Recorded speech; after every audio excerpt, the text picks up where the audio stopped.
안녕하세요. 저는 이천에서 아내인 유정현 작가와 함께 도자 브랜드 더 공유를 운영하고 있는 망만도공 정사부라고 합니다. 도자기의 아름다움과 가치를 더 많은 사람과 공유하고 정성이 담겨있는 작품을 사용하면서 얻는 즐거움을 더 널리 공유하고 싶다는 바람을 담았습니다. 전통 청자를 기반으로 청백자, 녹청자 등의 다양한 차도구와 오브제를 제작합니다. 물레 성형 기법으로 형태를 만들고 조각칼로 장식하는 전통적인 방법을 따르지만 디자인에 있어서는 지금 시대에 어울리는 모양으로 대중과 감성적 소통을 이루기 위해 노력하고 있습니다. 사용하지 않을 때에도 오브제로 역할을 할 수 있도록 실용성과 예술성을 겸비한 작품을 만들고자 합니다.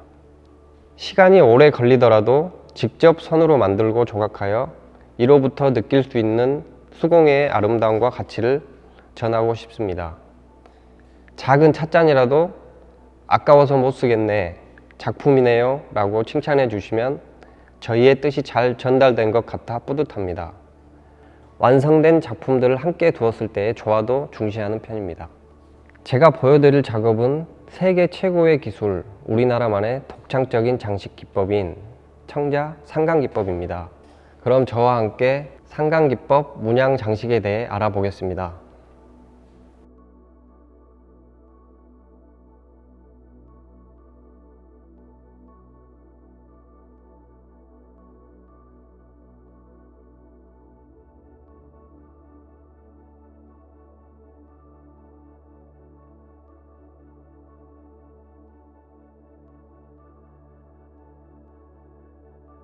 여러분들이 상감을 하기 위해서는 이제 첫 번째로 기물을 잘 만들어야 됩니다. 그릇 표면이 매끈해야 되고, 그리고 상감을 해야 하기 때문에 어느 정도 두께도 있어야 됩니다.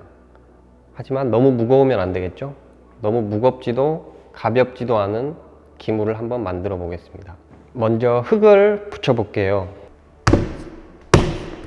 입문하시는 초보자분들을 눈높이에서 수업을 진행할 텐데요.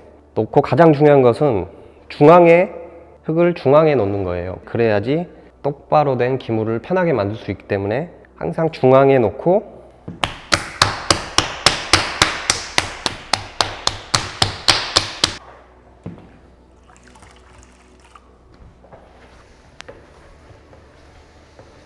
붙여줍니다.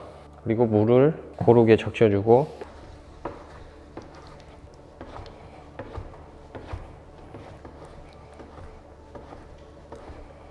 중심이 어느 정도 잡혔으면 사용할 만큼의 흙을 잡아서 접시 형태를 만들 건데요. 안쪽을 지금 보시면 이렇게 손자국이 나면서 자 이렇게 펴지고 있죠.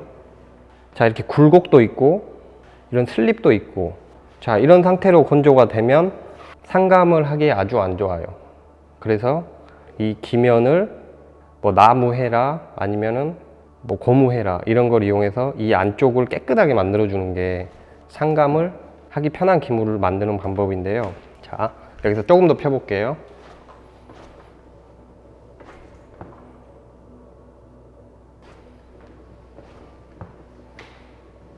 자 이제 안쪽에 결을 없애 보겠습니다. 스펀지로 닦아도 뭐 충분히 깔끔하게 나오지만 뭐 헤라지를 한 번 더 해주는 게 좋아요.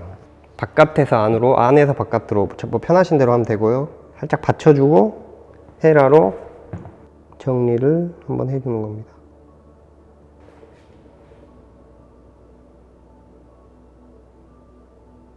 지금 보여드린 작업 중에 이제 가장 중요한 포인트는 기물을 만들 때 이 기물 안쪽에 상감 들어갈 부분이 매끈해야 된다. 그래야 상감할 때 편하다.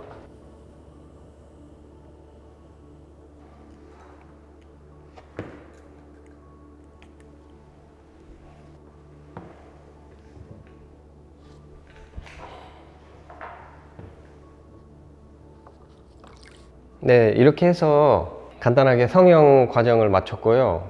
금방 만든 기물을 반건조를 하시면 됩니다. 자, 이제 우리가 잘 정형되고 건조된 기물을 가지고 상감 장식을 한번 해보겠습니다. 자, 이렇게 해서 깨끗하게 닦아줍니다. 자, 상감은 백상감, 흑상감 이렇게 두 가지로 보통 넣는데, 자, 오늘은 선상감과 국화문, 인화문 기법으로 백상감 넣는 법, 그거를 수업을 진행하겠습니다. 자, 먼저 첫 번째로 라인 치는 방법. 자, 먼저 접시에 상감을 해보기 전에 여러분들의 이해를 돕기 위해서 상감 선에 대해서 간단하게 설명을 해드릴게요. 자, 상감을 예쁘게 하려면 선이 1mm에서 2mm 정도로 얇게 나와야 됩니다. 자, 이렇게 칼별로 두께가 있는데, 자, 뭐 1mm, 2mm, 3mm 이런 식으로 두께가 조정을 할 수가 있습니다. 그래서 보통 백상감은 2mm, 흑상감은 3mm 이런 식으로 상감을 하시면 되겠습니다. 자, 첫 번째로 보조 문양이라고 할 수 있는 이 라인 부분을 한번 선을 쳐볼 텐데요. 그 다음에 안쪽, 항상 기물을 중앙에 놓고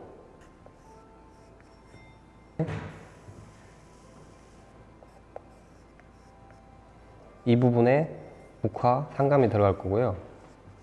중앙에는 이렇게 문양을 넣어보고 싶다. 자, 이제 백상감을 하기 위한 스케치가 끝났어요. 조각 상감 칼을 가지고 선을 쳐보겠습니다.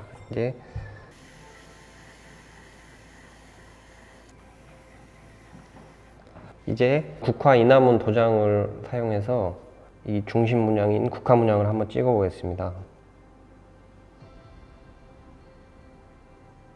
자, 여기서 보시면, 자, 시계 방향으로 돌렸다가 시계 반대 방향으로 돌렸다가, 자, 그 다음에 보여드릴 것은 안쪽에 선이 있죠? 지금은 백색 선만 보시면 될 것 같아요. 이 4개.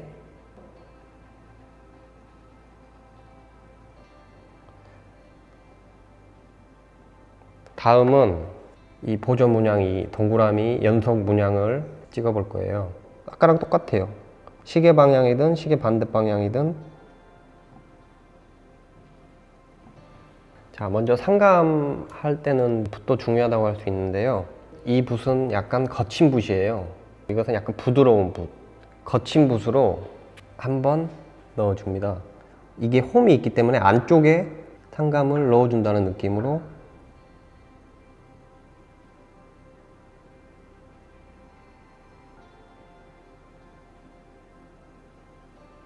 자, 여러분들 보시면 이제 1차로 백상감을 넣어 놓고 일정 시간이 지나면, 자, 이런 식으로 상감이 마르고 수분이 빠져나왔기 때문에 상감이 안으로 들어가고 다시 채워줘야 되는 조건으로 되는 겁니다. 자, 여기서 이번에는 좀 부드러운 붓으로 상감을 위로 좀 누르는 게 아니고 좀 올려주는 느낌? 다시 한번 상감을 올려줍니다. 자, 상감 이제 중요한 거는 이렇게 상감을 하실 때 상감의 농도도 중요한데요. 너무 수분이 많아서 물기가 많거나 또 너무 수분이 없어가지고 너무 퍽퍽하거나 이래도 안 돼요. 상감이 2차로 들어갔습니다. 자, 이렇게 해서 백상감을 넣는 방법에 대해서 그리고 붓의 사용법에 대해서 알아봤고요. 상감을 긁을 때 이 부분을 긁는다. 그러면 이 한 곳을 집중해서 힘을 주고 긁는 게 아니라 이 전체적인 면적을 긁어준다는 느낌으로 긁어줘야 됩니다. 이게 중요한 게 뭐냐면 여기를 긁는다고 해서 칼로 계속 이쪽만 집중해서 긁다 보면 파이는 거예요. 이렇게 문양이 전체적으로 예쁘게 나오는 게 아니라 계속 여기를 긁다 보면은 여기가 굴곡이 생기면서 파이는 거예요. 한쪽이. 그러니까 이렇게 면을 긁어준다는 느낌으로 전체적인 면을 긁어주셔야 됩니다. 긁어준다는 느낌으로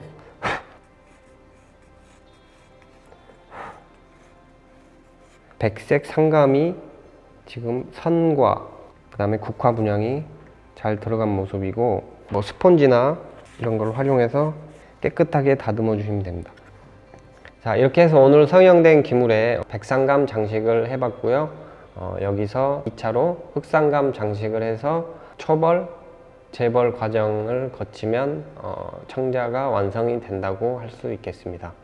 네, 지금까지 낭만도공 정사부였고요. 오늘 상감 기법에 대해서 배워봤는데 부족하지만 저의 강의를 시청해 주셔서 고맙습니다.